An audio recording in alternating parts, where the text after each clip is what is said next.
Okay, lesson 9.3. This is our last lesson, and I'm going to break this down into a few different videos. I think I'm going to make them shorter. Hopefully that'll make it so you guys can not be so distracted having to watch a 15-minute video. So we'll see how that goes. Okay, but today, this is, I think, the most difficult unit. Not that you guys aren't able to do it, but this is going to require a lot of memorization. The ACT has certain things that they expect you guys to have memorized and know what you're doing on them, and this is going to focus on a lot of those things. So this first video is going to focus on special right triangles that you guys are going to want to memorize because it's going to make your lives a lot easier. So the two special right triangles that you guys are going to need to know are your 45-45-90 triangle and your 30-60-90 triangle. So how do these triangles get their names? Well, they've got a 45, 45, and a 90-degree angle. And then there is your 30, 60, and 90-degree angle. So they get their names based on their angles. I think those of you guys that have had geometry before, you guys have talked about these triangles. But each of these triangles have different properties that we're going to run through. For a 45-45-90 triangle, both legs, okay, remember when we were talking about right triangles, you guys have your hypotenuse, and then these other two are both called legs, okay? Now, depending on what angle we're looking at, we know in trig that we can distinguish between the two of them as one is opposite, one is adjacent, okay? But both legs in a 45-45-90 triangle are congruent, okay? And the length of the hypotenuse equals the length of one of the legs multiplied by the square root of 2. Okay?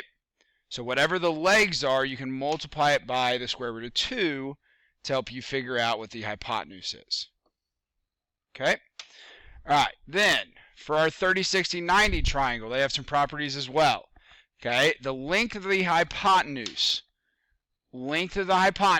is twice the shorter leg. Okay? So if I have a shorter leg here, to find my hypotenuse, I'm going to take 2 times whatever that shorter leg is. Okay? And then the other one is the length of the longer leg. The length of the longer leg is the shorter leg multiplied by square root of 3. Okay? So the key to your 30-60-90 triangle is figuring out what that shorter leg is. Because if you know what the shorter leg is, you can find your hypotenuse. If you know what the shorter leg is, you can find your longer leg. Okay? Your shorter leg will always be across from the 30-degree. Smallest angle goes with the shortest side. 60-degree is your middle one. That's your longest leg. And then your longest side would be your hypotenuse because it's across from the 90-degree angle. Okay? So the first part of this is we're just going to talk about these triangles and how we can use them to figure out different things. So first one over here, it says using the two special right triangles, find the missing sides. Okay, so over here on the left side, we've got a 45, a 45, and a 90 triangle. 45, 45, 90 triangle.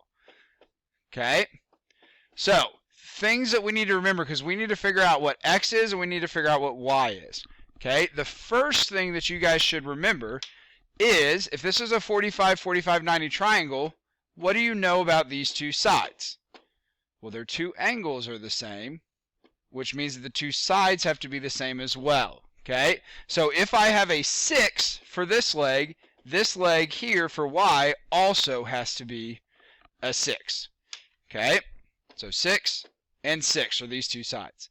Then to find our hypotenuse, we need to take our shorter leg. You take your shorter leg and you multiply it by square root of 2. So our X equals the 6 square roots of 2. Okay? So knowing that relationship between a 45-45-90 triangle will help you guys to solve problems on the ACT a lot quicker. Okay? Next, we've got a 30-60-90 triangle on this one. Okay? 30-60-90. Okay, now remember I told you guys the key with the 30-60-90 is we need to know what that shorter side is. Okay, the shorter side, we take it times square root of 3 to find this one. We take our shorter side times 2 to find the hypotenuse. Okay, now, I know my hypotenuse is 16. Okay? I also know from that previous side that my hypotenuse is 2 times that of the shorter side. My hypotenuse is 2 times whatever my shorter side is. Okay? 2 times x, because x is my shorter side. So what number needs to go in there for x? Well, that would be 8. Okay? 8 times 2 would give me 16, which would make this statement true there. You could also realize, hey, I just set up an equation, divide both sides by 2. Okay? Now that I know my shorter side is 8, it's going to be easier to find my longer leg, which would be my middle side there, because I just take my shorter leg times the square root of 3. Okay? So again, this is just there. They do a lot of 30, 60, 90 triangles on the ACT, so it's just kind of helpful to have these memorized for us. Now for the ACT, the big one that you need to know is, yes, you guys can remember back on this last slide, if I can get back there, okay, you can remember it with the X's, okay, but there's really 2 triangles that the ACT really is kind of like, hey, you need to know these 2 triangles, and those 2 triangles that they're talking about are going to be when your sides are equal to 1, or specifically one of the sides is equal to 1. So your 45, 45, 90 triangle, the one that'll pop up a lot, that's 45, 45, 90, is going to be if you have a 1 and a 1 here, which would have a square root of 2, okay? And then your other one is going to be 30, 60, 90. This will show up a lot if you have, so that'd be 60, that'd be 30. You could have a square root of 3, 1, and 2.